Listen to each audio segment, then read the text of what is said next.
پختونخوا، گلگت بلتستان اور آزاد کشمیر میں طوفانی بارشوں اور سیلاب نے تباہی مچا دی۔ بادل پھٹنے، لینڈ سلائیڈنگ اور سیلابی ریلوں سے 332 سے زائد افراد جاں بحق۔ صرف بنیر میں قدرتی آفت 213 زندگیاں نگل گئی، متعدد افراد لاپتہ۔ مانسہرہ میں تودے گرنے اور سیلاب سے 23 افراد جاں بحق۔ باجوڑ میں کلاؤڈ برسٹ کے بعد سیلاب اور لینڈ سلائیڈنگ سے 21 افراد جان سے گئے۔ بنیر میں ایمرجنسی نافذ، کئی دیہات سیلابی ریلوں کی نظر۔ سیلابی ریلوں نے جانور، گاڑیاں اور مکانات بہا دیے، دریا بھپر گئے۔ سوات میں دریا نے راستے کی ہر چیز کو تنکوں کی طرح بہا دیا۔ متاثرہ علاقوں میں امدادی کارروائیاں جاری۔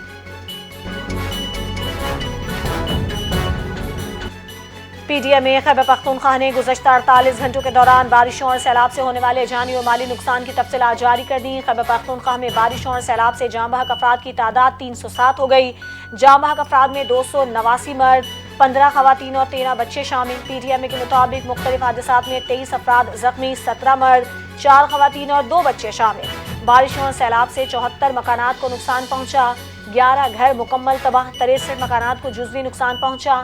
پی ڈی ایم کی رپورٹ کے مطابق متاثرہ اضلاع کے لیے 50 کروڑ روپے کے فنڈز جاری کر دیے گئے ہیں۔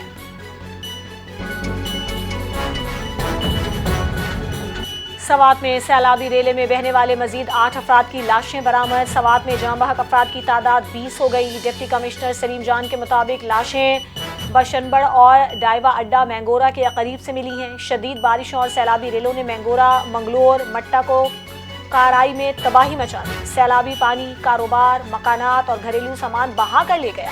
ریسکیو کام کے مطابق 2 افراد زخمی جبکہ لاپتہ 4 افراد کی تلاش جاری ہے۔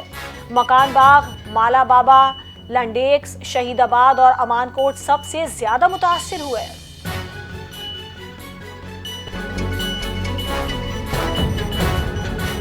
مونسون بارشیں اور گلیشیئر پگھلنے سے دریاؤں میں پانی کی سطح بلند ہونے لگی۔ دریائے سندھ میں کالا باغ اور چشمہ بیراج پر درمیانے درجے کا سیلاب، تربیلا اور تونسا پر نچلے درجے کا سیلاب۔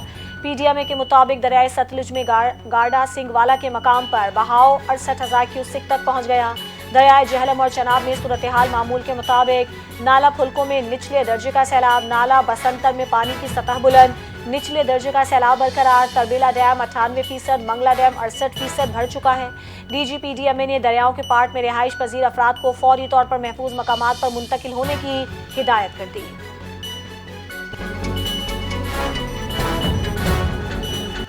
کراچی سمیت سندھ کے مختلف علاقوں میں بارشوں کی پیش گوئی۔ محکمہ موسمیات کے مطابق کمزور مونسون ہوائیں سندھ کے مشرقی حصوں میں داخل ہو رہی ہیں، جس کے بعد 18 اگست سے مونسون ہوائیں مزید طاقتور ہو کر سندھ میں پھیل جائیں گی۔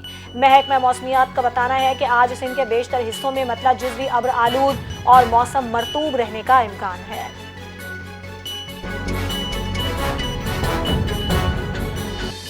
فیلڈ مارشل سید عاصم منیر کی خیبر پختونخوا کے سیلاب متاثرین کی فوری بحالی کی ہدایت۔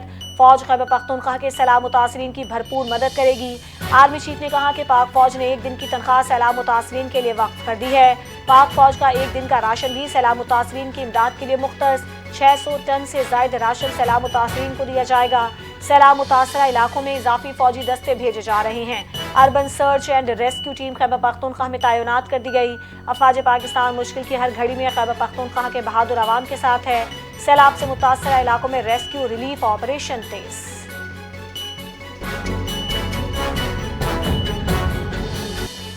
خیبر پختونخوا میں شدید بارشوں اور سیلاب کے باعث وفاقی تقریبات ملتوی۔ اسلام آباد میں آج اور 17 اگست کو مارکہ حق اور جشن آزادی کی تقریب منسوخ۔ وزیر اطلاعات عطا اللہ تارڑ کی ہدایت پر F9 پارک کا پروگرام ملتوی کیا گیا۔ تقریبات کی منسوخی متاثرہ افراد سے اظہار یکجہتی اور ریلیف پر توجہ کے لیے کی گئی۔ خیبر پختونخوا، آزاد کشمیر اور گلگت بلتستان میں 250 سے زائد افراد جاں بحق ہو چکے ہیں۔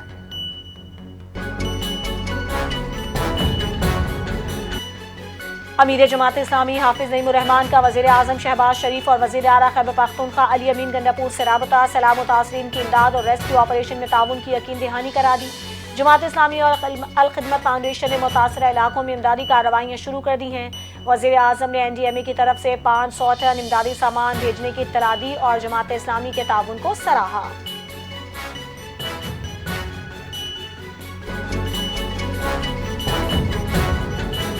وزیر اعلیٰ پنجاب مریم نواز کا وزیر اعلیٰ خیبر پختونخوا علی امین گنڈاپور کو ٹیلی فون۔ خیبر پختونخوا میں سیلاب کے باعث قیمتی جانوں کے ضیاع پر افسوس کا اظہار کیا۔ اعلامیے کے مطابق مریم نواز نے متاثرہ خاندانوں سے اظہار ہمدردی کیا اور ہیلی کاپٹر حادثے میں شہادتوں پر تعزیت بھی کی۔ وزیر اعلیٰ پنجاب کا کہنا تھا کہ مشکل کی اس گھڑی میں پنجاب حکومت کے تمام وسائل خیبر پختونخوا حکومت اور عوام کی مدد کے لیے تیار ہیں۔ اہل پنجاب نے اپنے خیبر پختونخوا کے بھائیوں اور بہنوں کے غم میں شریک ہیں۔ انہوں نے نواز شریف کی طرف سے بھی تعزیت کی۔ سیکیورٹی فورسز نے بنوں میں چیک پوسٹ پر دہشت گردوں کا حملہ ناکام بنا دیا۔ پولیس کے مطابق ضلع بنوں کی ولی نور اور سردی خیل چیک پوسٹ پر دہشت گردوں نے حملہ کیا تھا، تاہم سیکیورٹی فورسز کی جوابی کارروائی سے دہشت گرد فرار ہو گئے۔ حملے میں کوئی جانی نقصان نہیں ہوا ہے۔ پولیس نے فرار ہونے والے دہشت گردوں کی تلاش شروع کر دی ہے۔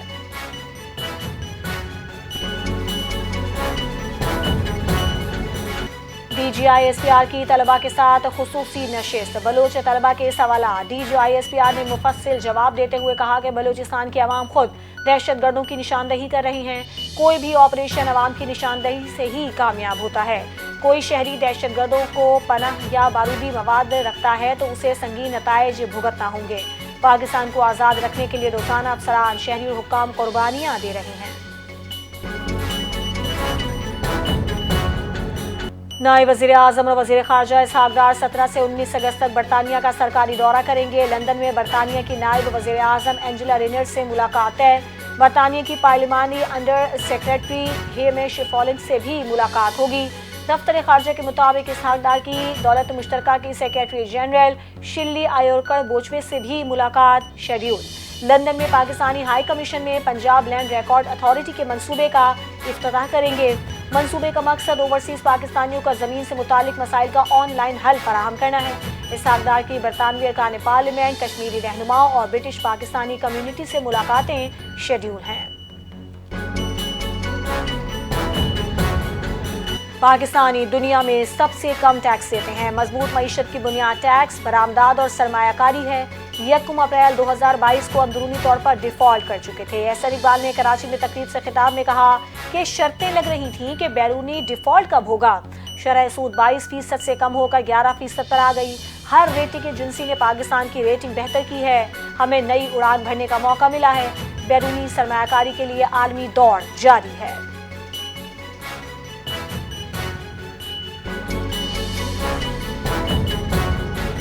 چین کے ووہان شہر میں تیسری ہنگور کلاس آبدوز PNSM منگو کی لانچنگ تقریب منعقد۔ پاکستان اور چین کے اعلیٰ حکام نے شرکت کی۔ مہمان خصوصی وائس ایڈمرل عبدالصمد نے خطے میں میری ٹائم سیکیورٹی کی اہمیت پر زور دیا اور کہا کہ یہ جدید آبدوزیں خطے میں طاقت کے توازن اور امن کے لیے کلیدی کردار ادا کریں گی۔ انہوں نے China ship building and of شور انٹرنیشنل کمپنی کی کاوشوں کو سراہتے ہوئے پاک چین دفاعی تعاون کو مضبوط قرار دیا۔